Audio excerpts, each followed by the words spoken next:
하나님의 말씀 역대기상 12장 8절인 말씀 먼저 보도록 하겠습니다. 역대기상 12장 8절입니다. 이 말씀은 이따가도 또 다시 볼 것이기 때문에요. 제가 필요한 부분만 부분적으로 읽겠습니다. 역대상 12장 8절 가딤들 중에서 다윗에게로 분리하여 광야를 향하여 요새로 들어간 자들이 있었으니 용사들이요 전쟁에 적합한 전사들이라. 제가 신약에서도 몇 구절 더 읽도록 하겠습니다. 마가복음 1장 4절 5절 보시면은 요한이 광야에서 침례를 주고 죄들을 사함받은 것으로 인하여 회개의 침례를 전파하니 온 유대 지방과 예루살렘에 사는 사람들이 그에게 나아가 자기들의 죄들을 자백하고 모두 요단강에서 그에게 침례를 받더라. 1장 45절에도 보시면은 그러나 그가 나가서 많은 소문을 퍼뜨리기 시작하고 또 그 일에 관하여 두루 말하였으므로 예수께서 더 이상 드러나게 마을로 들어가실 수 없게 된지라. 마을 밖 외딴 곳에 계시더라. 그래도 사람들이 사방에서 주께로 나아오더라. 마을 밖 외딴 곳인데 영어로는 desert places, 그래서 사막이죠. 광야, 메마른 곳으로 나왔다고 이렇게 되어 있고요. 우리 요한복음 11장 54절에서도 한 구절 보도록 하겠습니다. 그러므로 예수께서 유대인들 가운데 더 이상 드러나게 다니지 아니하시고 광야에 가까운 지방인 에프라임이라고 하는 성읍으로 가시어 거기서 제자들과 함께 계시니라. 요한복음 11장 54절이었는데요. 광야에 가까운 곳인 에프라임 성읍에 또 머무셨던 것을 우리가 볼 수 있는데요. 우리가 이런 구절들의 그 문맥은 다 살펴보지 않겠습니다만은 오늘은 지난번에도 광야와 왕궁이라고 하는 주제의 말씀을 같이 나눈 적이 있는데요.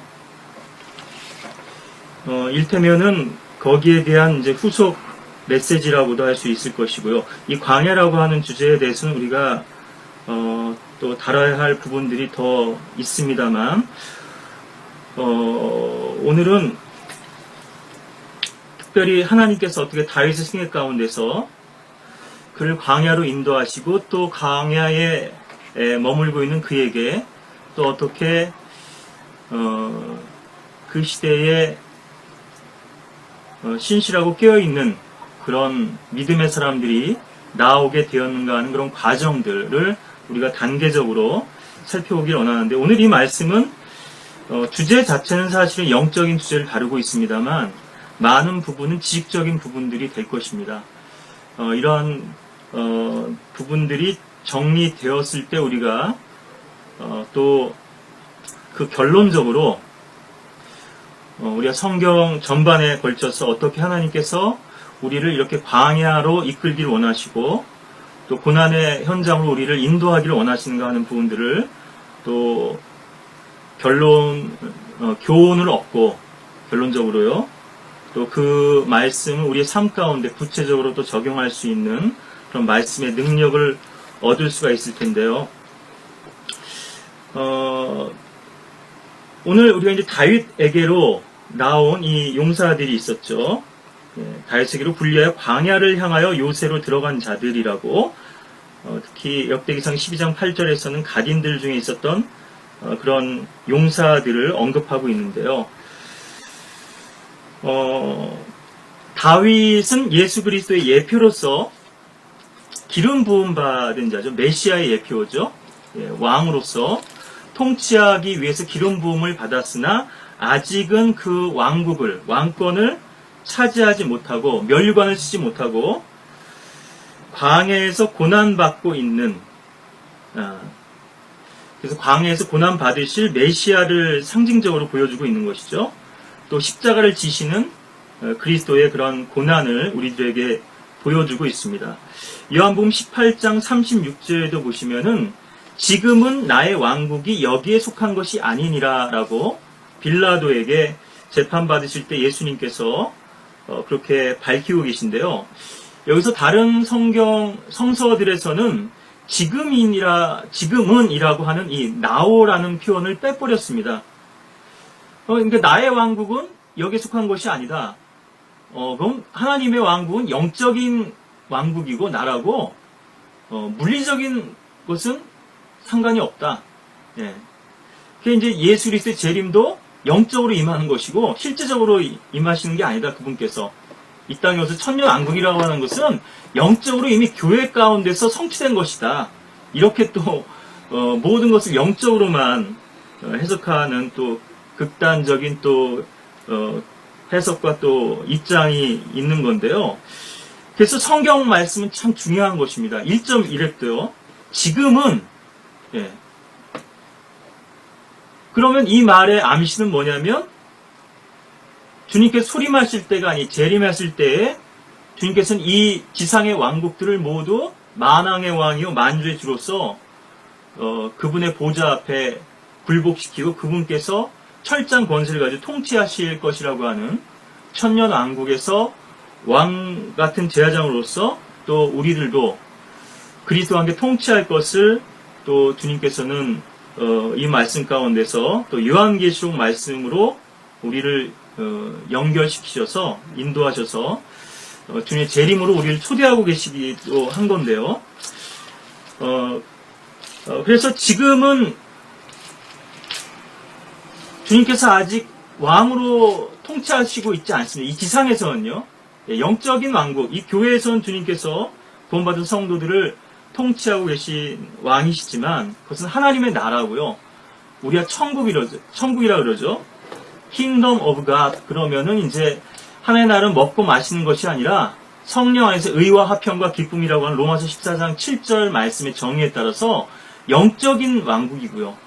그래서 이 하나님의 나라는 너희들 눈에 보이게 임하는 것이 아니다라고 이렇게도 또 복음서에서도 규정하고 계시죠. 그렇지만 Kingdom of Heaven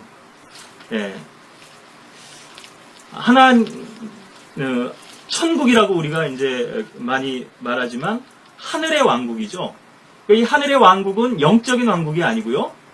피지컬한 왕국이고 비저블 킹덤이고 또 얼스리 킹덤이고 데이비디 킹덤 이게 다윗의 왕국이고 구약에서 다윗의 보좌 다윗에게 약속하셨던 그 다윗의 보좌가 영원히 이어지리라고 했던 그 약속이 이제 유다 지파의 사제로서 오신 예수 그리스도를 통해서 아직은 성취가 안 됐지만 이제 곧 실현되게 되리라고 하는 이런 또 약속이 있는 것인데요.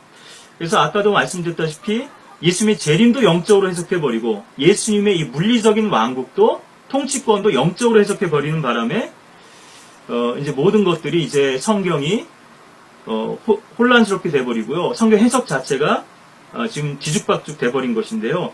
이것이 소위 얘기하는 우리가 이제 세대적 진리에 대해서 성경 올바로 나누어서 해석하는 것에 대해서도 말씀을 드립니다만 장로교를 중심으로 한 언약 신약자들이요. 특히나 또 종교 개혁자들도 마찬가지였고요. 이 유대인들에게 주어졌던 구약의 약속이 교회에서 성취됨으로써 이 교회가 유대인들을 대체한 것이다. 이 유대인들하고 하나님께 더 이상 이제 관계를 맺지 않으신다. 그렇지만은 하나님의 교회가 있고 이방인들이 있고 또 유대인들이 있죠. 이 세 부류에 이제 하나님께서 보실 때는 인류는 세 부류로 이렇게 나눠지는 것인데요. 유대인들에 대한 언약이 지금은 잠깐 이 교회 시대 동안 유예가 됐지만 다시 이 교회 시대가 끝날 때 예수 그리스도의 재림하실 때 교회 시대 성도들이 들림 받는 순간 그때 이제 유대인의 경륜으로 야곱의 고난할 때로 다시 돌아가고요. 그래서 그때는 또 이방인들을 다루실 뿐 아니라 또 유대인들을 회복시키시는 이런 일들이 있을 것을 우리가 알 수 있는데요. 그래서 성경의 모든 약속을 다 우리가 영적으로는 성도들 개개인에 적용할 수는 있습니다만 그것을 그룹 집단적으로 교회에 주신 약속이라고 이렇게 그것들을 가로채서 유대인들에 주신 약속 자체를 폐기시켜버리는 이러한 또 큰 오류가 있는데요. 이것이 이제 로마 카톨릭이 가지고 있는 또 교리적인 또 오류이고요. 또 은사주의자들 역시나 유대인들에게 주어진 그런 약속, 표적들이나 은사들이나 이런 것들을 자신들이 계승했다고 해서 지난번에도 말씀드렸습니다마는 사도 직분을 계승했다고 어포스톨릭 석세션을 주장하는 것이 이제 그 은사주의자들이고요. 또 사도들의 그런 은사들을 또 계승했다고 주장하는 것이 은사주의자들이고 사도 직분을 계승했다고 하는 것이 이제 카톨릭이죠. 좀 전에 말씀드렸던. 그래서 이제 이 카톨릭하고 또 은사주의는 많은 면에서 또 유사성을 또 지니고 있는데요. 자, 오늘 뭐 또 이 부분에 대해서 또 제가 그 설명드리다 보면은 길어지니까요. 오늘 그러한 맥락에서 지금 이 시대에는 예수 그리스도께서 보좌에 앉아서 이 지상을 통치하시지는 않죠. 그런 의미에서 지금 이 시대에는 그리스도께서 고난을 당하셨고 또 광야에 계시다 이거죠. 우리가 이것을 좀 영적으로 적용해 보는 것인데요. 지금 광야에 계신 십자가를 지고 계신 그리스도께로 우리 성도들이 나아가서 어떻게 하면 주님의 고난에 동참하고 또 광야에서 세상과 분리되어서 주님께서 그 왕국을 부여해 주실 그때를 기다리고 있는 그 그리스도와 함께 우리가 다윗에게로 나아가서 어떻게 하면 주님의 그러한 십자가를 배울 수 있겠는가 하는 것이 이제 오늘 이 메시지의 그 핵심이 될 것이고요. 그러한 것들을 우리가 다윗의 생애 가운데서 구체적으로 좀 살펴보기를 원하는 것인데요. 많은 구절들을 우리가 좀 살펴봐야 되기 때문에요. 또 제가 미리 이 구절들을 다 찾아서 정리해 놓은 것이 아니기 때문에 쭉 제가 읽어드리지 못하고 일일이 그 구절들을 찾아가면서 여러분들에게 소개시켜 드려야 되기 때문에 시간이 좀 더 걸릴 수 있을 텐데요. 여러분들도 저와 함께 성경을 찾아보시면서 가시면서 같이 그 말씀들의 의미들을 더 짚어보시기를 바라겠고요. 여건이 허락된다면 이런 그 문서 파일이랄까 또 자료들을 또 올려서 좀 공유할 수 있으면 좋겠다는 그런 바람도 있습니다만 앞으로 여건이 허락되는 대로 그것이 뭐 블로그가 됐든 또 홈페이지가 됐든 하여튼 주님께서 주시는 지혜에 따라서 여러분들의 이런 부분들도 또 같이 나누기를 원하고요. 지난번에 제가 다윗의 생애에 대한 강해서에 대한 그런 제가 그 구상을 가지고 또 주님께 기도하고 있는 부분이 있다는 말씀을 드렸는데요.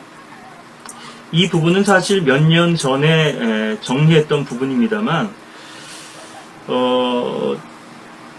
제가 이제 주님과 교제하면서 읽는 그런 시대적인 상황이 있고요. 또 영적인 어떤 상황 속에서의 필요들이 있는데 그래서 저에게 주신 또 제가 부담 갖고 있는 그런 메시지들이 많이 있습니다만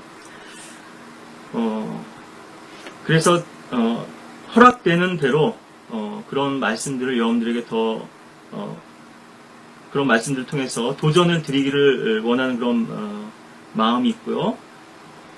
하나님께서 어떻게 우리들을 개개인의 생애를 인도하시는가 하는 것도 중요한 부분입니다만 하나님께서 어떻게 그분의 교회 그것도 신실한 성도들이 모인 살아있고 또 성령께서 역사하시는 그런 능력이 충만한 교회들을 인도하기를 원하시는가 하는 이 부분 또한 우리가 주목해야 할 부분인데요. 그래서 성도들은 목자의 지팡이에 주목해야 되는 것이죠. 선한 목자이신 그리스도께서 우리를 어디로 이끌기를 원하시는가?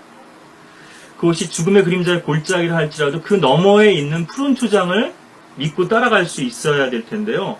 그런 의미에서 또 영적인 지도자들의 또 어떤 해안이랄까요? 또 성견 지명이랄까요? 주님께서 보여준 이런 영적 비전 속에서 또 영적인 그런 지도자들과 하나님의 사람들이 하나님의 교회를 어느 방향으로 또 인도해 가고 있는지 하는 부분도 성도 여러분들이 또 주목하셔야 될 부분인데요. 그런 의미에서 이렇게 주님을 사랑하고 신실한 주의 종들이 어떤 메시지를 지금 전하고 있는지, 어떤 방향으로 지금 우리를, 어떤 푸른 초장과 또 생수의 샘으로 우리를 인도하고 있는지 하는 부분을 또 잘 주시하시는 것 또한 여러분들이 주님과의 교제에서 더 깊은 그런 자리로 나아가고 또 영적인 또 여러분들의 성숙을 더 할 수 있는 그러한 또 요인 중에 하나일 텐데요. 자, 먼저는 사무엘상 21장 부터 보시면은 사무엘상 21장인데요.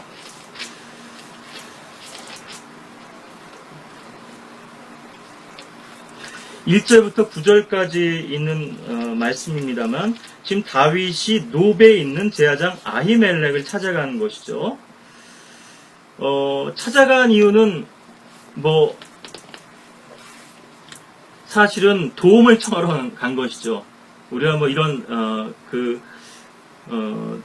영적인 의미들에 대해서는 다음에 기회 되는 대로 또 이 본문을 살펴보도록 하고요. 오늘은 어떻게 이 왕국이 사울에게서 다윗에게로 옮겨지고 있는가, 이러한 점진적인 하나님의 인도하심과 역사들 가운데서 우리가 어떻게 철저히 세상과 분리하고 또 변질되고 부패하고 타락한 교회와 분리하고 또 주님을 한 영과 한 마음으로 사랑과 열심을 가지고 섬기기를 원치 않는 그런 사람들하고 우리가 분리되어서 광야로, 때로 이 길은 사실 인간적으로 봤을 때 아무런 보장이 없는 길이고요, 무모한 길이고 또 고난의 가시밭길입니다. 황금이 깔려져 있는 그런 왕궁으로 우리를 인도하는 화려한 길이 아니거든요. 근데 많은 사람들이 하나님을 신뢰하기보다는 이런 주변적인 것들, 환경이나 상황이나 자기가 의지하고 붙들 수 있는 그런 것들에 매여 있고 그 부분에 속고 있기 때문에요. 자기는 지금 진리를 붙들고 주님을 따르고 있다고 생각하지만 사실은 메시아이신 다윗을 따르기 위해서 광야로 나가기보다는 왕궁에 머물기를 원하고 있는 것인데요. 이따 결론적으로 더 도전 말씀드리겠습니다만, 그래서 여기 사실은 이제 빵을 구하러 간 것이죠. 그리고 무기도 없었는데요.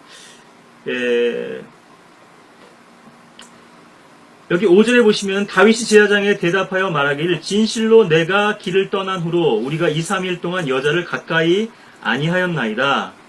그 빵이 보통 빵이라도 청년들의 그릇이 거룩해야 하거늘 하물며 오늘 그 그릇이 더 성결해야 하지 아니하겠나이까 하니.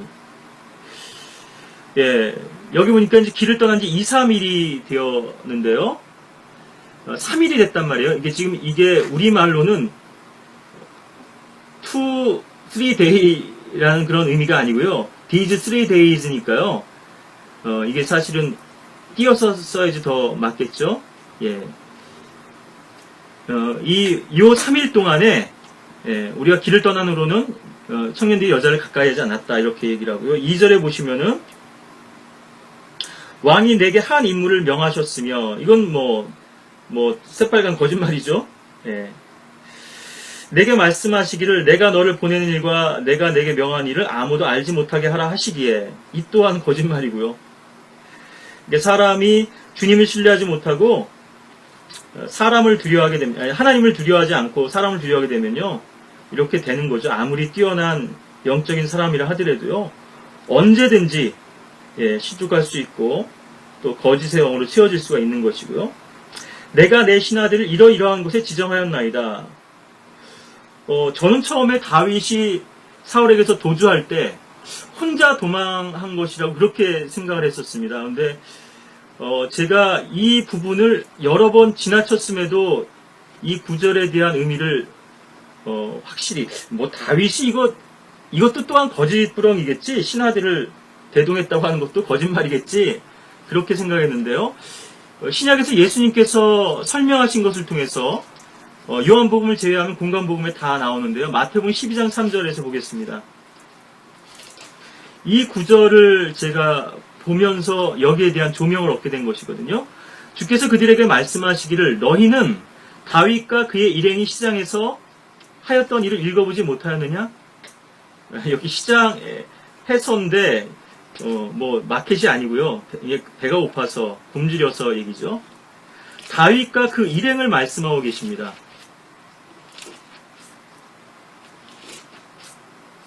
네. 다윗과 함께 했던 사람들이 있었다는 것이죠. 예, 그래서 다윗이 도망가는 그런 와중에도요. 이들은 아마도 이를테면 별동 부대라고 그랬죠. 특수부대, 예, 정규 그런 부대가 아니고요. 다윗이 그 특수부대의 이제 지휘관이었던 건데요. 그래서 정가를 많이 올렸었죠. 아마 이 가운데는 수레의 아들들도 포함되어 있었으리라고 이렇게 생각이 되고요. 다윗을 따랐던 그런 사람들이 있었던 거죠. 아마 그렇게 많은 인원은 아니었으리라 생각합니다만, 물론 다윗은 주님을 신뢰하기보다 이 사람을 신뢰했기 때문에요. 이 다윗의 동선 자체가 그렇죠. 사무엘을 찾아가고 또 제사장을 찾아가고 그것도 또 이제 자기를 따르던 청년들과 함께 가고. 그런데 얼마나 급히 왔는지 칼도 챙겨가지고 오지 못했던 거죠. 그래서 저기 골리앗의 칼도 받아가지고 가게 되는데, 이로 인해서 또 제사장 가문은 또 멸절을 당하게 되죠. 이 다윗의 이런 그 실수로 인해서, 그러니까 하나님께서 하나님의 사람을 얼마나 철저하게 다루시는지를 한번 여러분들이 보실 필요가 있습니다. 그것은 그만큼 그 사람을 사랑하신다는 얘기고요. 또 그 사람을 향한 하나님의 어떤 구체적인 계획과 목적이 있으시다는 거예요. 그분의 사역을 이루시기 위해서는 그 사람을 다루시지 않고는 안 되는 거거든요. 하나님께서 모든 사람을 다 동일한 그 분량으로 다루시지는 않습니다. 믿음의 분량이 다 다르고요. 부르심이 다르고 은사가 다르기 때문에요. 근데 하나님께서 특별한 목적으로 부르신 사람은 그 부르심을 성취하기 위해서 주님께 특별한 방법으로 다루시는 거죠. 물론 그조차도 그 사람이 계속해서 거절한다면요. 하나님께서는 플랜 B, 이제 또 다른 곳으로 사울에게서 다윗에게로 옮기셨듯이 얼마든지 언제든지 옮기실 수 있지만 하나님께서는 기회를 여러 차례 주시는 거죠. 그래서 이렇게 철저하게 다루고 계시다고 하는 것. 예. 다윗은 그냥 사람을 잠깐 신뢰했을 뿐이지만요. 물론 이것은 근본적으로 다윗의 책임은 아니죠. 하지만 이 사건을 통해서 배울 수 있는 것은 너무나 뼈저린 것이죠. 이 교훈이라고 하는 것은. 내가 주님을 신뢰하지 않고 사람을 신뢰했을 때, 환경을 의지했을 때 하나님께서 이렇게 나의 모든 것을 실패로 돌아가게 하시고 주위에 있는 사람들에게까지 이러한 피해가 가게 하시는구나. 다음에 기회가 되면 또 후속으로 십자가의 길과 다윗의 마음이라고 하는 그 주제도 우리가 함께 좀 다뤄보길 원합니다만, 모든 상황을 자기에게 유리하게 해석하게 되면요, 거기서 얻을 수 있는 것이 없어요. 예. 어쨌든 이렇게 다윗은 몇 명의 청년들과 함께 이렇게 광야의 여정을 시작했습니다. 이것은 불완전한 것이었죠. 마치 아브라함이 조카 롯을 데리고 나왔던 것처럼. 그리고 처음에는 자기 아버지 테라와 함께 칼데아 우르에서 나왔다가 하란에서 비로소 거기서 아버지가 죽고 나서야 다시 카나안으로 옮겨오는데, 그때도 역시 조카 롯을 대동하고 있죠. 이집트로 내려갈 때도 조카 롯을 같이 데리고 가죠. 그러다가 나중에 가서야 이제 갈라서게 되지만요. 이것은 불완전한 순종이었다고 하는 것을 우리가 분명히 알 수는 있습니다만, 하나님께서는 우리에게 이런 것들을 때로는 허락해 주시죠. 우리의 연약함이 있고 아직 미숙할 때는 허락해 주시면 우리가 언제까지나 이러한 우리의 불완전한 믿음을 정당화할 수는 없는 것이죠. 변명할 수는 없는 것이죠. 예. 때로는 이런 것들을 모르기도 하고요. 자기가 어디서 실패했고 또 왜 하나님의 말씀을 철저히 순종하지 못했는지 하는 것도 모른 채로 자기는 지금 잘 믿고 있다고 착각 속에서 살아가는 것이거든요. 그것도 문제지만 자기의 문제를 압니다. 자기 실패를 알아요. 아브라함처럼요. 하나님께서 책망하시잖아요. 파라오 앞에서도 또 그러나 아비멜렉 앞에서도. 근데 그게 잘 개선이 안 돼요.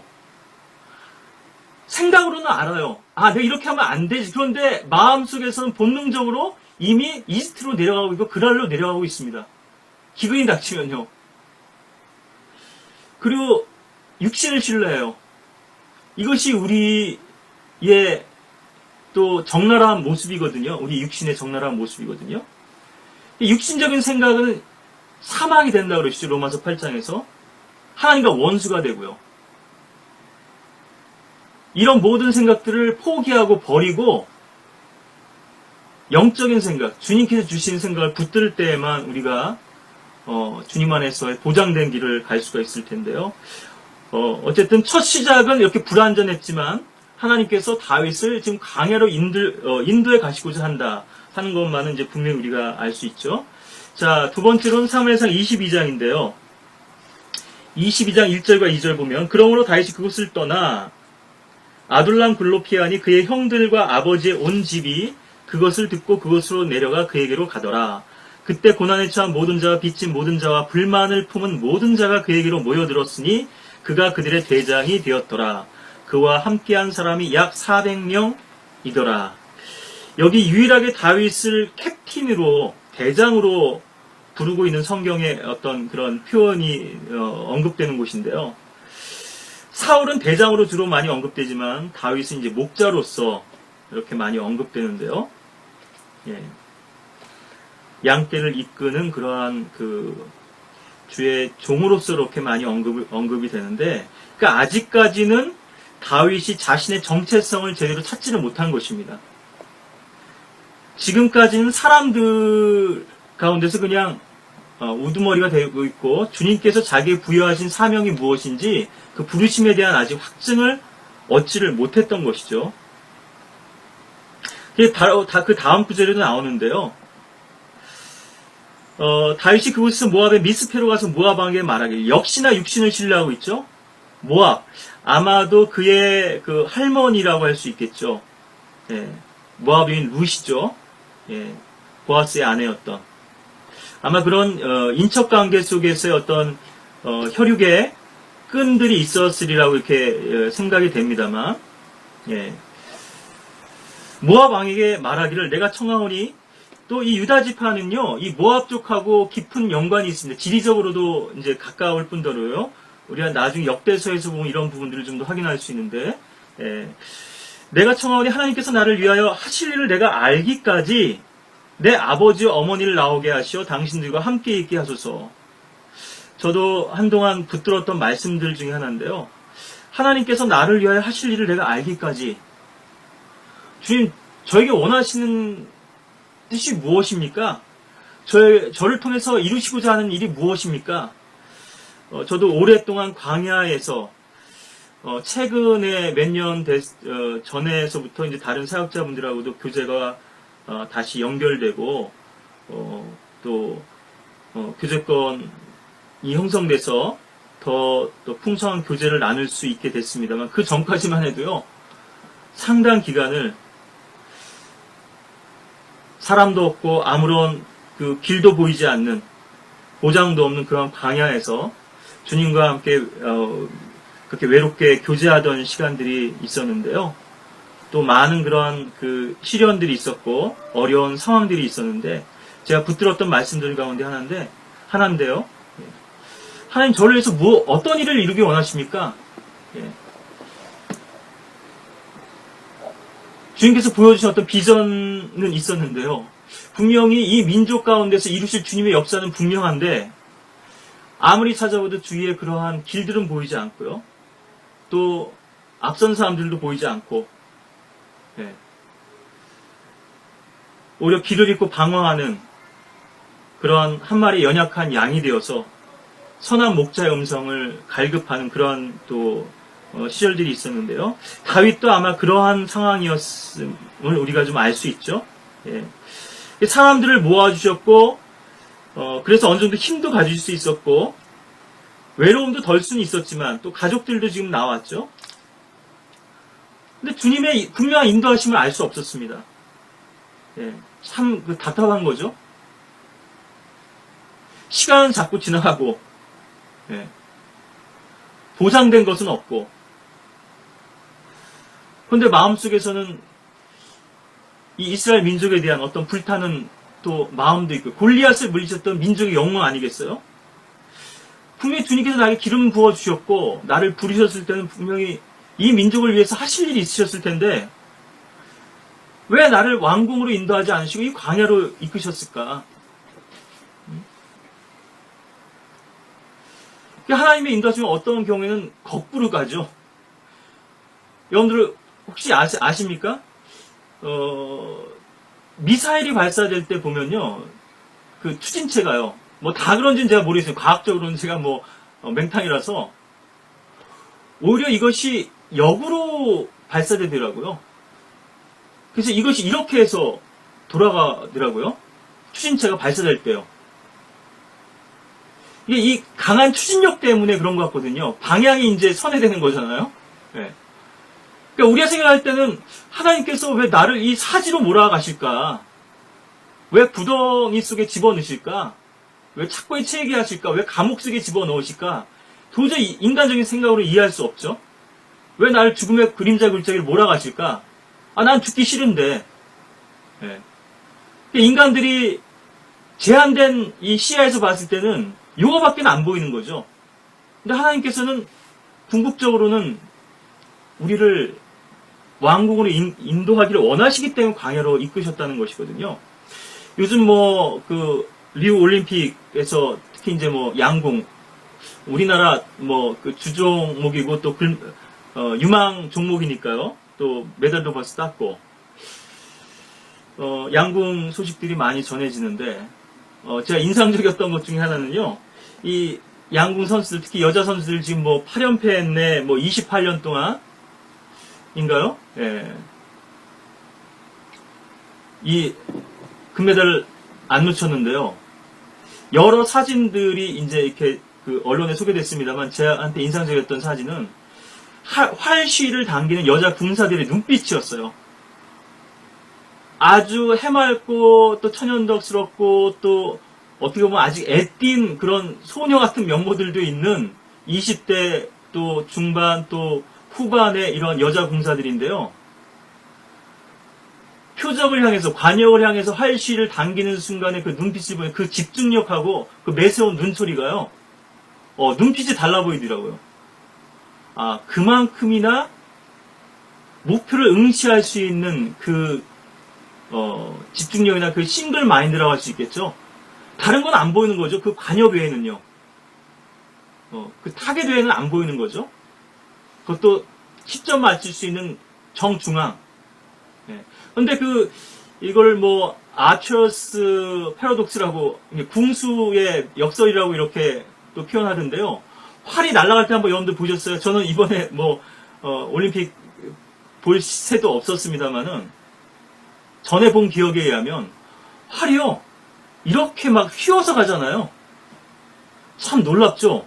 그런데도 그 관역에 명중시킬 수 있다는 것은 얼마나 많은 훈련, 이제 여러 가지 이제 그 성질을 다 아는 거죠. 활이 휘어져서 또 그것도 약간 포물선을 그리면서 이렇게 그 관역을 향해서 나아가는데, 예, 주님께서 인도하시는 방향도 그렇다는 것입니다. 우리가 볼 때는 저래가지고 저거 관역에 명중될 수 있겠어? 저거 빗나가겠는데, 우리 인간이 봤을 때 미싱 타겟일지 모르지만 하나님 보셨을 때는요, 토마호크 미사일인가요? 순항 미사일이요. 계속 그 목표를 향해서 나아가는 거잖아요. 예. 목표물이 움직이더라도 그 움직인 목표를 향해서도 어떤 설교자분 설교 들었다 보니까 자일로스코프 얘기도 하시더라고요. 예, 포병 부대에서 근무하셨던 경력 얘기하면서 포를 쏠 때 이 포대가 움직이는데 충격에 의해서, 그런데 그 충격에도 그 목표물을 곧장 향할 수 있는 포신이요, 그 자일로스코프라고 하는 장치가 그거를 맞춰준다 그러더라고요. 예. 그러니까 우리는 늘 어떤 풍랑이든 것이 바람이든 어떤 외풍이 있든 간에 늘 주님을 바라보는 그 시선을 놓치지 말아야 하고, 주님께서 우리를 인도해 가시고자 하는 그 손길, 그 지팡이 끝을 바라보는 데 있어 결코 실패하지 않아야 되겠다고 하는 것인데요. 오늘 나가야 될 진도는 많은데, 제가 벌써부터 초장에 이렇게 또 지식적인 것이 될 것이라고 말씀드려 놓고도 제 마음이 그게 허락지를 않는 모양이네요. 예. 자, 이렇게 해서 아둘람 굴에 400명과 함께 있었고요. 이 무렵에서 새 용사도 합류하게 됩니다. 우리가 3회하 23장 13절, 기록상으로는 나중에 기록되어 있지만 사실은 이 무렵, 이 시기라고 하는 것을 이제 확증할 수 있는데요. 제가 이 부분은 오늘 제가 시간 제약도 있고 그러니까요. 할 수 있는 데까지만 하고 다음에 더 이어서 하더라도, 제가 꼭 어떤 진도의 부담을 가지고, 그렇게 하지는 않겠습니다. 하나님께 주신 말씀이고 필요한 말씀이 있다면 여러분들에게 또 전해야 될 테니까요. 3회하 23장 13절에 보시면요. 여기 우리가 잘 또 아는 그러한 일화죠. 다윗의 일화인데요. 또 30인의 우두머리 중 셋이 내려가 추수 때에 아둘람 굴에 이르러 다윗에게 왔는데 그때 필리스타인들의 군대는 르파임 골짜기에 진쳤더라. 이 대목은 다윗의 생애 가운데서 언급된 적이 없습니다. 그러니까 이 시점이 어느 때냐? 왕이 된 이후냐? 이전이냐? 분명히 왕이 되기 이전이죠. 예, 그때 다윗은 요새에 있었으며, 그렇죠? 요새에 있었죠. 필리스티아인들의 거점 베들레헴에 있었더라. 자기는 지금 쫓기는 신세인데요. 자기 고향이죠, 베들레헴. 베들레헴이 지금 침략당했어요. 우리 크릴라 사람들이 침략당했던 것들도 보실 수 있죠. 바로 우리가 이 다음에 볼 텐데요. 3회상 23장에서. 타작마당을 약탈하였다, 필리스타인들이. 여기도 보시면 추수 때잖아요. 전쟁이 일어나는 거. 해가 바뀌어 왕들이 출전할 때가 됐다, 이런 표현도 있고 여러 가지 표현들이 있습니다만, 전쟁은요, 늘 약탈을 전제로 하는 겁니다. 전리품을 전제로 해요. 그것은 뭐냐? 추수한 그 수확물을 빼앗는 거거든요. 자기들 수확만 가지고 부족해요. 욕심이 많기 때문에요. 예. 전쟁을 일으키는 목적 중에 하나가 그거죠. 탐욕이죠. 자원. 또 그들이 그 나라의 백성들을 이제 그 식민지화 삼아가지고 그렇게 그것들을 다 이제 그 침탈해 가는 거죠. 예. 그게 이제 그러한 상황이라고 하는 것이 이제 여러분들이 염두에 두시고요. 추수띠라고 하는 또 다른 의미가 있습니다. 이따가도 그 부분이 나올지 모르겠습니다만은, 다음 시간에 하게 됐죠. 6월절이잖아요. 6월절에 카나안 땅에 들어가서 첫 수확을 거뒀죠. 6월절은 1월 14일이죠. 여러분들 아시는 것처럼요. 우리나라 지금 우리가 쓰는 달력으로는 이게 3월이나 4월경쯤 됩니다. 이 6월절이라고 하는 것이요. 이것이 첫 수확부터 시작해, 이게 룻기에 보면 잘 나오죠. 첫 수확부터 시작해서 이제 보리 수확까지 쭉 이어지는데, 가장 늦은 추수가 6, 7월경까지 갑니다. 6, 7월, 3, 4월 이렇게 말씀드린 거는, 이것이 유대력은 월력이기 때문에, 음력이기 때문에, 양력인 365일과 다른 이런 차이점도 있지만요. 또 추수기라고 하는 것이 이 팔레스타인 안에서도 먼저 시작되는 데가 있고 나중에 시작되는 데가 있고 이런 선의 차이가 있기 때문에요. 또 고지대와 저지대가 좀 차이가 있을 거고 그렇게 해서 말씀드리는 거고, 그러니까 한 3개월여가 된다 이거죠. 이 추수기라고 하는 것이. 예. 그러니까 그 6.25 때도 보면요, 한국전쟁 때도 보면 6월 달에 전쟁을 일으켰던 이유가 6월 말에 쳐들어 내려오면 이제 가을이 돼서 가을거지 할 때 우리가 거기서 이제 군량미를 해결할 수 있다 이거죠. 이런 또 전략적인 이유도 있었다고 하는 것을 또 우리가 또 이제 생각해 볼 수 있을 텐데요. 우리가 영적으로 좀만 더 적용하자면 우리가 주님께 어떤 기쁨과 승리를 안겨드리고 어떤 간증이 있었어요. 주님께 칭찬을 받을 일이 있고 자랑할 일이 있었어요. 반드시 마귀의 공격이 뒤따른다는 것이죠. 그래서 지난번에 이 칭찬에 대해서도 말씀드리면서 우리가 업앤다운이 있게 되는 이유가 바로 그러한 것들도 있다는 것을 설명드리기도 했는데요. 예. 먹을 것이 있는 곳이라면 반드시 뭐가 찾아옵니까? 예. 폭력배들, 돈 좀 되겠다 싶으면, 이권이 개입된다 싶으면 그런 거강꾼들이 예, 또 끼어드는 것이고요. 예. 또 정글에서 보자면 하이에나, 독수리들, 시체가 있는 곳에 그들도 있을 것이다 이렇게 말씀하고 계시죠. 예. 마귀도 반드시 그리스도의 영적 승리를 노리고 있다. 예. 그래서 여리코 성의 정복 다음에 바로 아이 성의 실패가 있었고 또 기브온의 기만술책이 있었고요. 예. 마귀는 우리에게 그냥 승리를 거저 안겨주지 않습니다. 승리를 안겨줬을 때는요, 도저히 뭐 어쩔 수 없어서, 예, 우리가 주님을 신세가 섬겼기 때문에 주님의 승리를 빼앗겼다면, 우리를 통해서, 그 다음 수, 그 다음 수까지도 다 노리고 있는 것이거든요. 예.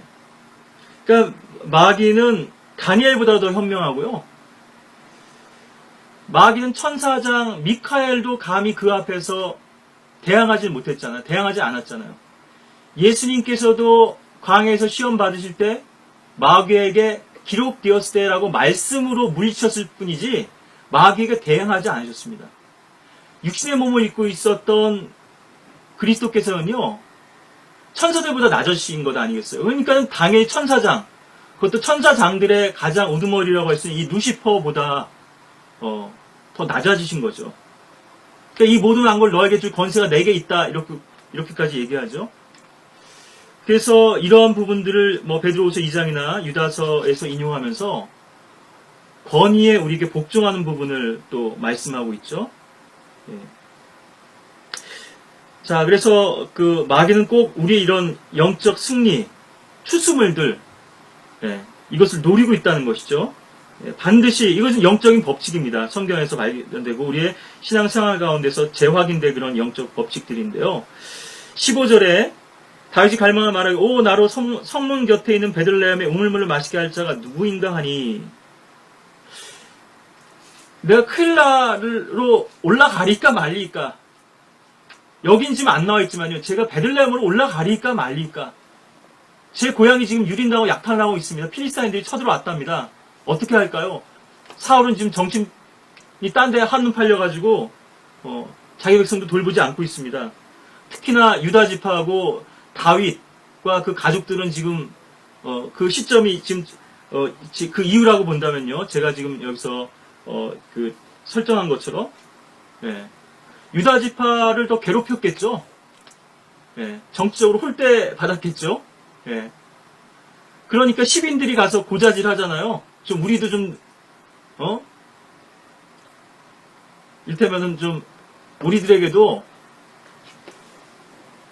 청와대 교보금도 좀 나눠주시고, 떡고물도 좀 나눠주시고, 너무 우리 괄시하지 말라고. 우리는 다윗과 그 잔당들 같은 그런 사람들이 아니다. 우리는 왕에게, 사울에게 충성하겠다. 바로 다윗의 친구였고 동료였는데요. 시민들이 이렇게 계속 다윗을 밀고 하죠. 배신하죠. 예. 베들레헴을 올라가리까 말리까, 용사들과 함께 여길 왔습니다.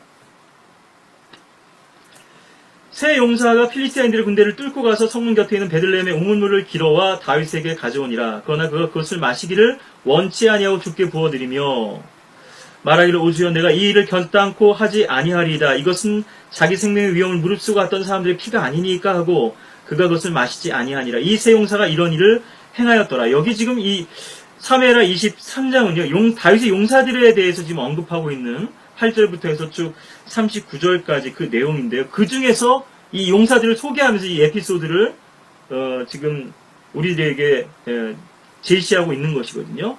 그래서 이 상황이 바로 아마 다윗이 요새에 있을 때, 14절에 나오죠. 그때 다윗은 요새에 있었으며, 이렇게 되죠. 예. 있었던 일이라고 하는 것을 우리가 확인하게 되고요. 이렇게 뭐 결론은 안 나와 있습니다. 필리스타인들을 격퇴시켰는지, 그래서 베들레헴의 타작마당도 크일라의 타작마당처럼 구했는지 하는 부분은 명확지 않습니다만, 이 세 용사가 그 군대를 뚫고 와서 물을 떠올 정도라면 충분히 주님께서 다윗에 그러한 승리를 주셨으리라고 우리가 짐작할 수 있고요. 성경에서 유일하게 패배를 하지 않은 장수 중에 하나죠.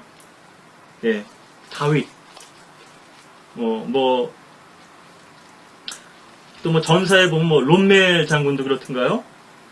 몇몇 사람들이 있죠. 전사에 길이 남는 백전백승, 한 번도 패배를 하지 않았던.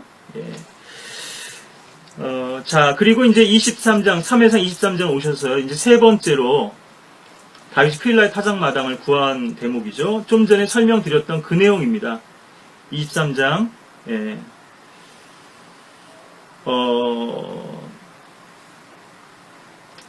이때 보면은 이제 그 아비아달이 합류하게 되죠. 제사장 아비아달, 아히멜렉의 아들인데요. 그때 이제 에봇도 가져오게 됐던 것이고요. 근데 여러분들 이제 나중에도 더 말씀드리겠습니다만은 에봇이 있기 전에도 다윗은 주님과 교제하고 있었고 주님께 물어서 행했었거든요. 23장 2절에 보시면 그러고 다윗이 주께 물어 말씀드리길 내가 가서 이 필리스티아인들을 치리이까 하니 주께서 다윗에게 말씀하시길 가서 필리스티아인들을 쳐서 크일라를 구하라 하시더라. 사람들이 무섭다 하니까 또 다시 묻죠. 그랬더니 주님께 그래도 올라가라 그러시죠. 6절에 보니까 아히멜렉의 아들 아비아달이 다윗에게로 도망하여 크일라로 갔을 때 그의 손에 에봇을 가지고 내려갔더라. 아직 아비아달 오기 전이죠.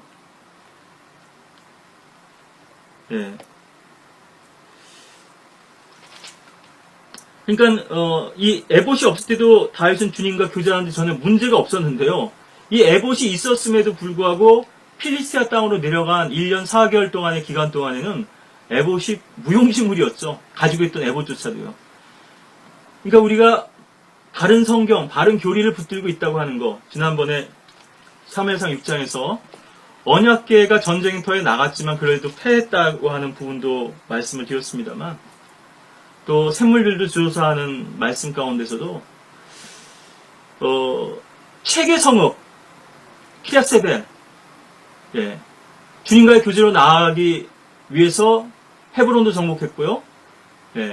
키랏 아르바의 성도 정복했고, 키랴세벨로 쳤고, 그래서 그것을 드빌로 이름을 정했고, 그것이 안식일 수도 있고, 또 주님의 말씀과 또 신탁, 오러클이라 그러죠.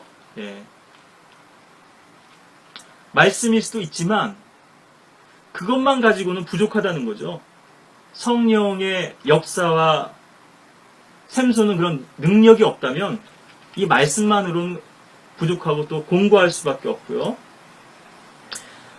그래서 이 성경과 교리가 주님과의 교제를 중요한 초석이지만 그것이 주님과의 교제를 보장해주는 것은 아니라는 거죠. 우리가 주님과 어떤 관계 속에 있느냐가 중요한 것인데, 지난번에도 죄 용서받는 구원도 소중하나 구원의 실제는 생명이다, 이런 말씀도 드리면서 진리의 지식도 소중하나 제가 하나 더 말씀드리면 진리의 실제는 하나님의 사랑이시다. 우리 안에 그리스도의 생명과 하나님의 사랑이 풍성하게 부어지지 않는다면 이것이 이제 성령의 역사에 또 주된 그런 그 요소일 텐데요. 생명의 방향, 또 사랑의 방면, 또 은혜의 방면이라고 하는 이런 성령의 역사가 우리 안에서 실제화되지 않는다면은 공허해지는 거죠. 어떻게 이 교리를 내가 구체적으로 영적으로 적용할 수 있는 것인가, 내 삶 가운데서. 어떻게 하면 이 성경을 내가 개인적인 체험으로, 객관적 해석이 아니라 주관적인 체험 가운데 이 말씀을 붙들 수 있겠는가. 이것이 성경과 교리와 또 성령의 역사, 생명일 수도 있고 은혜일 수도 있고 사랑일 수도 있고, 이런 방면에서 균형을 이루지 못한다면 우리는 방황할 수밖에 없다는 말씀이죠. 자, 그 다음에는 사무엘상 23장 18절에 보시면 식광야의 숲속으로 다윗을 찾아서 요나단이 언약을 맺는데요. 23장 18절에 보시면 그들이 주 앞에서 언약한 후 다윗은 그 숲에 남고 요나단은 자기 집으로 돌아가니라. 여기 이제 두 번 이제 다윗을 찾아오는데요, 요나단이. 참 안타까움이 있습니다. 요나단에 대해서 우리가 또 따로 말씀을 볼 기회가 있겠습니다만, 여러분들 골리앗과의 전투 장면에서, 엘라 골짜기 전투에서 모든 사람들이 두려워했어요. 사울을 포함해서 이스라엘 백성들이. 아무도 골리앗과 맞서 싸우러 나서지 않았습니다. 그렇게 이스라엘 군대를 욕하고 주님을 모독하고 있는데도 제가 가진 의문은 이것인데요. 그럼 요나단은 거기서 무엇하고 있었을까? 전에 그렇게 용맹하게 필리스타인들을 물리쳤던 용사인데요. 뭐 많은 원인들을 우리가 짚어볼 수 있습니다만, 뭐 나이도 많았겠죠. 적어도 다윗과 최소한 10살 이상이고요. 한 20살가량 차이가 난다고 했을 때는 한 40세 이상인데, 그래도 다윗은 50세가 넘어서도 거인들과 싸우죠. 그러다가 더 이상 전쟁에 나오지 말라고 신하들이 말려서 그때부터는 이제 전쟁터에 나가지 않습니다만, 충분히 싸울 수 있는 나이거든요. 칼렙은 85세도 내가 아직 전쟁에 나갈 수 있으니 이 산지를 나에 달라 그러죠. 영적 문제가 일어난 것인데요. 한마디로 얘기해서 타협입니다. 요나단도 알고 사울도 알고 있었어요. 이 왕국이 다윗에게로 돌이켜지리라고 하는 것을. 그런데 왜 다윗에게로 광야로 나오지 못하고 아버지의 옆에 왕궁에 머물러 있었는가? 심각한 영적 부패가 여기에는 있는 것이거든요. 물론 요나단은 의로운 사람입니다. 끝까지 다윗을 지켜주기를 원했고 또 후원했어요. 아버지에게 이렇게 모욕을 당하고 아버지에게 거짓말을 해가면서도요. 그것도 선한 일이지만 왜 좀 더 적극적으로 진리의 편에 서지 못했는가? 제가 결론 부에 말씀드리려고 그랬는데요. 시간도 많이 갖고 또 어떻게 될지 몰라서 미리 말씀드리면, 오늘 이 메시지를 제가 전한 많은 이유 중에가 있습니다만, 아직도 진리의 편에 확고히 서지 못하고 망설이시는 분들이 있거든요. 왜 그런가? 다른 이유 없습니다. 타협이에요. 주님보다 어떤 환경적인 요인, 사람, 아니면 자기 의지하는 것들을 붙들고 있기 때문입니다. 여러분들이 이것이 진리라고 하는 어떤 확신과 확증을 주님 안에서 얻으셨다면 망설이실 이유가 없어요. 광야로 나오셔야 돼요.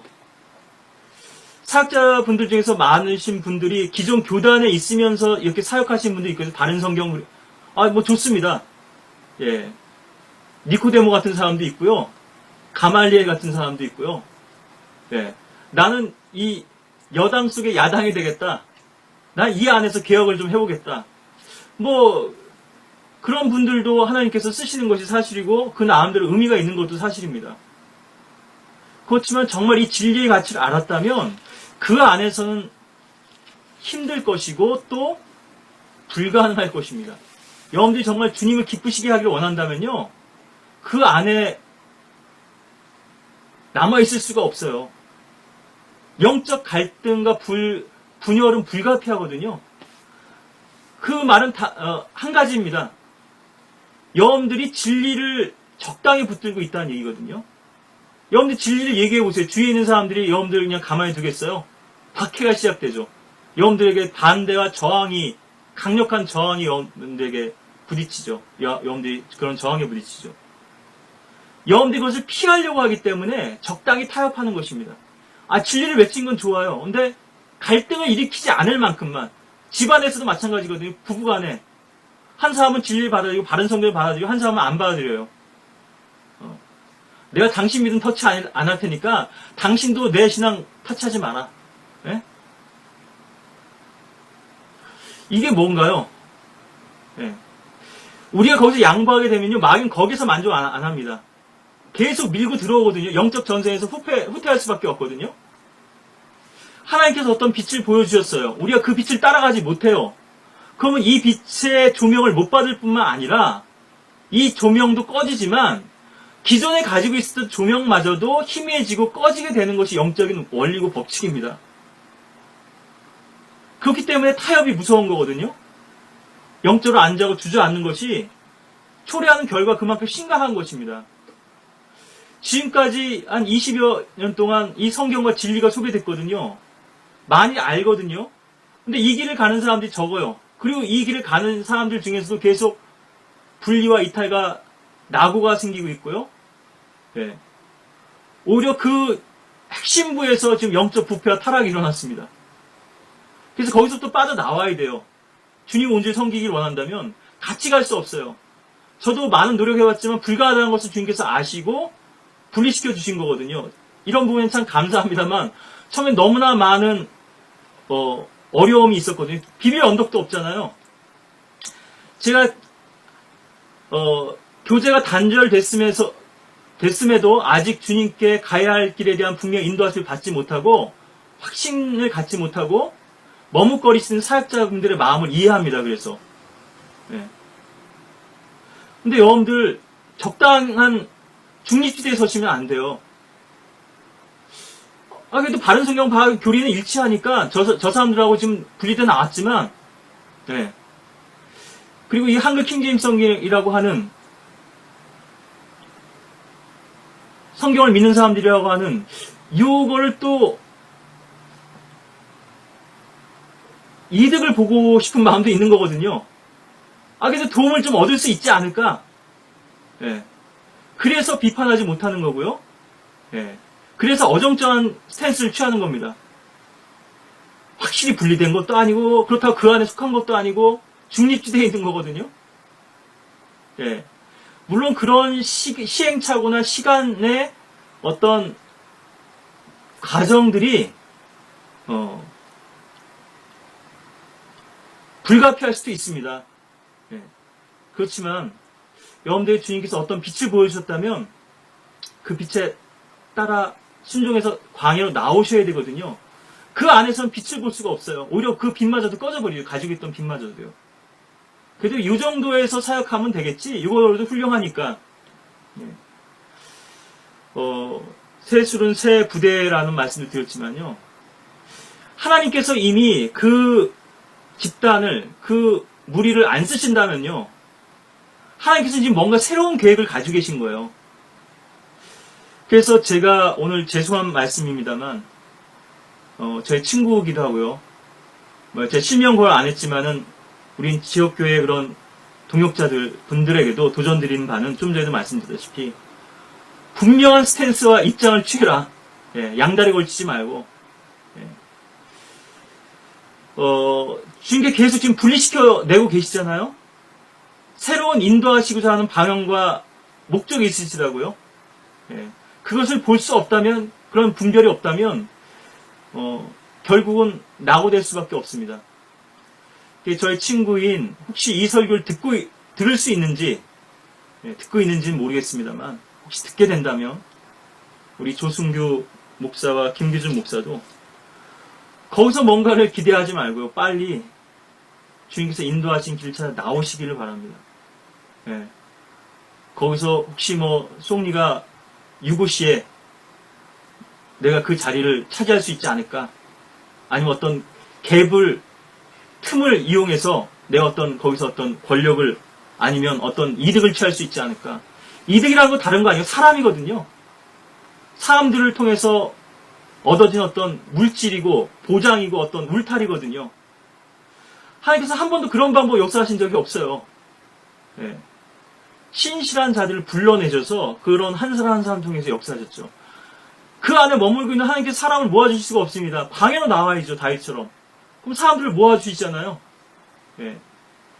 그렇지 않고 따르는 사람들은요, 언제 사라질지 모르는 이슬 같은 사람들입니다. 이 군중이라고 하는 거는요. 하나님께서 한 번도 군중이나 무리를 통해서 역사하신 적이 없어요. 신실한 자들을 통해서 역사하셨죠. 그리고 아직도 긴가민가하다.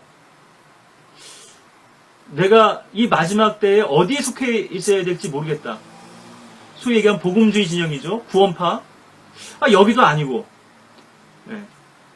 일테면 뭐 요즘 그런 분들도 찾아오기 쉽진 않습니다만 경건주의나 영성 추구하시는 분들 뭐 일테면은 뭐 워치마니 그룹 뭐 지방교회 같은 것도 될 거고요. 뭐 형제 모임도 있을 거고. 예. 뭐 그렇게 희망적이진 않습니다만 그래도요. 예, 그 안에서 그런데 바른 성경과 바른 교리 없이 불가능하거든요. 이 영성도 그렇고 복음주의도 그렇고. 예. 또 여기는 바른 지역교회라고 하는 하나님의 생명력을 담을 수 있는 그런 그릇 없이도 불가능하거든요. 하나님 개인을 통해서 역사한 적이 없습니다. 교회를 통해서 일해 오셨죠. 성령께서는. 두세 사람이 내 이름으로 모이는 곳에 어차피 시간도 많이 갔고요. 제가 이 부분을 계속 이어가기가 좀 어려울 것 같으니까요. 다음 시간에 더 매듭을 짓기로 하고 제가 이러한 도전을 좀 드리고 싶습니다. 예. 체코의 모라비아 지방이죠. 여기가 지금은 독일의 동부입니다. 네, 그러니까 뭐 지리적으로 뭐 영토가 이제 계속 변경이 있었으니까 역사 속에서 네. 섹소니 지방에 이제 진젠돌프라고 하는 이제 백작이 있는데요. 여러분들이 뭐 특히나 아까도 말씀드린 경건주의 영성에서 보자면 이 계보에서 보자면 빼놓을 수 없는 인물들이고요. 예, 만약에 내가 영성을 추구하는데 이 사람들을 모른다 그러면 그 사람은 분명히 이제 정체가 불분명한 간첩인 거고요. 그렇지 않다 하더라도 그 회사에서 빼놓을 수 없는 인물인데요. 예, 백작 중에서 진덴돌프, 카운트 진덴돌프하고요. 백작 부인 중에서는 카운티스 헌팅턴이죠. 헌팅턴 백작 부인. 예, 하나님의 사람들을 많이 후원했던 그런 그 미망인이었는데요. 또 마담 귀용 있죠. 잔느 마담 귀용, 마담 잔느 귀용, 예, 귀용, 프랑스 사람이죠. 페넬롱 신부도 있고요. 카톨릭 시아에 있던 그 당시에 바른 믿음과 또 생명을 추구했던 분들인데, 예. 박해하에 있었죠. 또 이것이 이제 개신교들이 늘어나니까 또 카톨릭에서는 또 이에 대한 반대로 강력한 이제 탄압과 박해를 또 일으키기도 했는데요. 또 이것은 이제 세속 권력과 결탁해서 그렇죠. 정치권과 결탁해서. 예. 이제 많은 사람들이 이 진젠돌프 백작이 있는 모라비아 지방으로 피신을 해왔습니다. 여기 해방구를 마련해 놨어요. 진젠돌프가. 하나님 믿는 사람을. 하나님 믿는 귀족이었고 그 영지에 찾아온 사람들에게 그렇게 삶의 기회를 준 것입니다. 정착하고 살 수 있도록. 근데 여러 신앙의 배경을 가진 사람들이 여기 모이게 된 겁니다. 그래서 계속 논쟁이 끊이지 않았어요. 근데 그 가운데서 이 진덴돌프 백작이 또 어떤 그 세상적인 권세도 가지고 있었지만, 거기에도 그 안에서 또 영적인 리더의 역할도 했는데요. 그래서 우리가 이제 교리 논쟁은 종식하자. 그런 차이들은 접어두고 그리스도 사랑으로 우리가 주님을 섬기자. 그렇게 해서 모라비아 이제 운동이 일어난 것입니다. 그래서 그 현지에 있는 사람보다 더 많은 사람들이 선교제에 나가는 노예로도 팔려가기도 하고요. 이런 교회사의 숱한 일화들을 남기게 된 것인데, 그래서 이들이 이런 모든 종교적인 배경이나 차이를 내려놓겠다고 같이 합의를 하고요. 우리 그리스도 안에서 사랑으로 연합하자. 그리고 주의 만찬을 나누는 동안 성령의 임재가 임했고 그런 체험 속에서 그리 더 주님의 그런 뜨거운 사랑과 능력을 경험하게 됐다. 그래서 그들이 그 뜨거운 불타는 마음을 가지고 곳곳에 나가서 복음의 이 빛을 밝히게 됐다고 하는 이 교회사의 이제 어떤 그 중요한 획을 긋는 역사가 있는데요. 이게 체코, 보헤미아 형제단이라고 불리기도 하고요. 그 이름은 달랐지만, 이 체코 그러면은, 이 모라비아 지방하고 보헤미아 지방하고 나뉘는 건데요. 바로 이들을 통해서 존 웨슬리가 구원받은 거죠. 그리고 3개월여 동안 이 진덴돌프 영지에 방문해서 그들과 교제를 나누게 되고, 돌아와서 요한 웨슬리의 그런 감리교 사역이 부흥을 이룰 수 있었던 이유 중에 하나도 바로 이것이었거든요. 예, 아더스 게이트가에서 열리는 그런 소그룹 모임 가운데서 마틴 루터의 갈라디아 주석이 낭독되는 것을 듣다가 회심을 한 겁니다. 존 웨슬리가요. 아, 이것이 믿음으로 되는 것이구나. 그리고서 그런 사람들과 교제하다가 연결돼서 이제 진덴 노교하고도 교제가 된 건데요. 예. 존 웨슬리 일기 가운데도 이런 부분이 담겨 있는데 요약판에는 사실 이 부분이 다 빠져 있지만요. 하나님께 쓰였던 많은 종들의 그런 영적인 계보나 명맥을 우리가 찾아보면요. 바로 이 구원과 생명과 또 주님을 향한 이 뜨거운 헌신이라고 하는 이런 것들이 일관되게 있는데요. 하나님께서 이 교리만 가지고 성경만 가지고 역사하신 적이 없어요. 이전에는 성경도 없었잖아요. 신학교도 없었단 말이에요. 그럼 그들이 어떻게 주님께 쓰임받았는가? 네. 지금 이 시대에 성경을 믿는 사람들이 놓치고 있는 바로 그 부분을 통해서 주님께 역사하신 거거든요. 다른 교리로, 다른 신학으로, 물론 그것도 중요합니다. 왜냐하면 복음을 전하고 사역을 했어도 떠내려갈 수 있으니까요. 혼에다줄 굳게 내려야 되는데 이 진리의 말씀과 뿌리를 내려야 되는데 이게 없으니까 계속 이것이 대를 잇지 못하는 그런 또 한계도 있습니다만, 예. 그래서 진리의 교육도 중요한데 진리의 실제가 없다면, 사랑이 없다면 무슨 소양의 얘기죠? 고린도 13장 지난번에도 봤습니다만 사랑이 없으면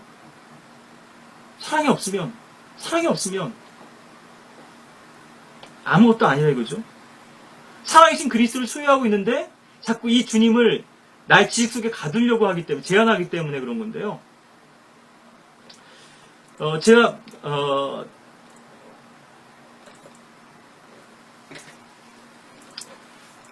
이 헤르누트라고 하는 도시인데요. 인터넷에도 검색해보니까 어떤 분들, 요즘 뭐 좋은 시대가 좋아서요. 거기 방문해가 사진도 있고, 설명해놓은, 이렇게 올린 글도 있고 그렇더라고요. 예, 제가 뭐 자세히 보진 않았습니다만은. 예, 지금 이제 독일이라고 말씀드렸는데요. 예, 야경꾼의 메시지라고, 요한계시록 주소서 보면 맨 뒤편에 이제 인용된 시가 있는데요. 이것이 종교개혁의 기수인 마틴 루터 시대 이후로 1933년에 이르기까지 독일의 헤르누트인데요. 전 처음에 이 철자가 잘못된 줄 알았는데 R이 2개 들어가서, 그래서 사람 이름이나 지명은 좀 철자가 좀 까다로운 게 많죠. 미국에 가서 보니까는 저는 WEED 그래서 위드라고 읽었더니 보니까 비드더라고요. 아마도 독일 분들이 그곳에 정착해서 이렇게 지명을 지었는지 이제 W를 이렇게 B 발음을 하는 거 보니까요. 뭐 자세하게 그 배경 모르겠지만 헤르누트인데요. 저도 이거 헷갈렸어요. 이게 체코의 헤르누트하고 모라비아의 독일의 헤르누트. 이거 알고 보니까 이게 이제 역사 속에서 이것이 독일에 속한 때도 있고 또 체코에 속한 때도 있고 그래서 그런데요. 예. HERRNHUT 이제 뭐 영어 알파벳으로 그런데 헤르누트 시에서는 야경꾼이 밤중에 시내를 돌아다니면서 매 시간마다 고함을 지르며 이러한 내용의 메시지를 전해왔다고 합니다. 이것이 이제 러크만 목사님의 요한계시록 주석서 608페이지 아마 원서 페이지인 것 같은데요. 예, 인용되어 있는 시인데요. 자정, 미드나잇이죠. 형제 여러분, 자정을 알리는 쾌종식의 경쾌한 울림을 들으시오. 한밤중에 우리의 위대한 신랑이 오신다오. 한시가 지나니 날이 어두움을 깨우네. 새벽별이 빛나니 오 형제여 우리의 완악함을 버리세나. 2시라오. 오 너 이성과 의지여 그렇게 속삭이라. 예수님은 이런 고요한 때를 기다리신다네. 3시를 알리오. 복되신 삼이여 내 온 몸과 혼과 영이 드리는 극진한 찬양을 받으소서. 4시가 되었소. 두세 사람이 강구할 때 주님께서는 사계절의 끝이 되신다오. 5시를 알리오. 예복을 입은 5처녀가 혼인식에 참석할 때 남은 5은 버림을 받았다오. 6시를 알리며 나는 이제 이 자리를 떠나오. 오 형제들이여 당신의 구원을 기다리며 기도하고 깨어 있으시오.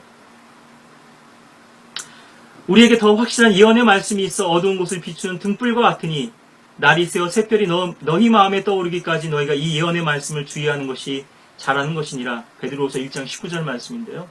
예. 옛날에 우리 통금 있을 때만 해도 뭐라 그러는가요? 밤마다 이렇게 치고 다녔죠.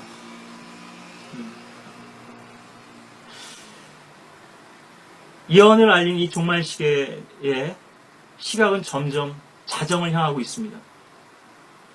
그리고 이제 재림의 아침이 밝을 때가 다가오고 있죠. 예, 이 모라비아 교도들이 있었던 이 헤르노트시 진젠도 백사의 영지에서는 1933년까지도요. 이러한 일깨움을 파수꾼들이, 야병꾼들이 계속해서 외치고 있었던 것이거든요. 교회 시대는 밤입니다.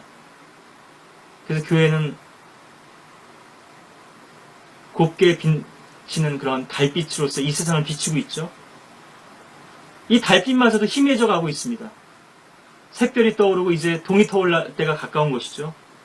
주님께서 오실 날이 머지않은 이때에 저와 여러분들도 깨어서 왕궁이 아닌, 보장된 곳이 아닌 주님과 함께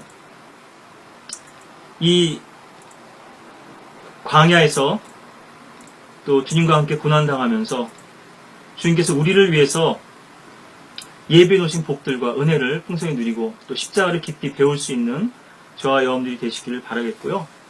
자, 이 요새로 다윗이 이제 또 가게 되는데, 다음 시간에는 이 역대상 12장에서 다윗의 용사들에 대한 이 언급 가운데서 어떻게 또 이 다윗에게로 이 용사들이 나왔는지 하는 부분들을 우리가 좀 더 구체적으로 살펴보기를 원하는데요. 한 말씀만 더 여기서 좀 제가 기억나는 말씀을 여러분들이 전해드리기를 원하는데요. 제가 미리 좀 찾아놓은 구절은 아닙니다만, 이 갓 선지자가 이 다윗을 이렇게 인도하는 대목이 나오는데요. 이게 초기일 텐데요.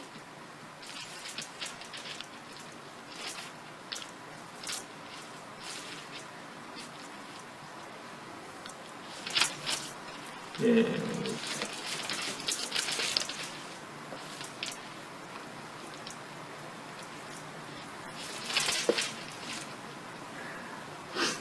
죄송합니다. 제가 미리 찾아놓은 구절은 아닌데, 어쨌거나 제가 기억난 것을 먼저 말씀드리면요. 다윗이 이제 엥게디로 가게 되고, 이제 일테면은 이수 지역을 벗어난 곳입니다. 요단을 건너서 이제 모압도 아까 갔었던 곳이 나오고 그랬죠. 예. 바로 그 다음에 나오네요. 죄송합니다. 여기 사무엘상 22장 5절인데요. 이게 단락 구분이 되어 있고, 이 한 절이요. 성경에서 엔드라고 하는 부분이 많은 시간의 거기 공백을 우리들에게 또 암시해 줄 수도 있다는 말씀도 드리는데요. 이제 모압 왕에게 그 부모를 인도했죠. 다윗이 요새에 있는 동안입니다. 지금 요새에 있는데 5절에 선지자 갓이 다윗에게 말하길 요새에 머물지 말고 떠나 유다 땅에 들어가라 하니 다윗이 떠나 하렛 숲으로 들어가니라. 다윗은 요새에 좀 안전한, 사울로부터 멀리 떨어져 있고 보장되고 의지할 만한 곳이 있는, 아마 이것이 마사다 이런 요새가 아니겠냐 이렇게 학자들은 얘기도 합니다만, 제가 볼 때는 그렇게 단정 지을 그런 근거는 없다고 보고요.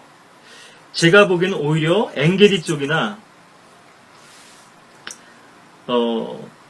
유다 광야는 아니었던 것이지, 분명히 유다 광야로, 유다 땅으로 들어가라고 하는 것을 보니까요. 하렛숲. 하나님께서 다윗에게 허락하시는 곳은 유다 땅이었습니다. 예, 광야죠. 유다 땅은 주로 광야죠. 이 말씀에서 우리가 더 배울 수 있는 교훈은 무엇이냐?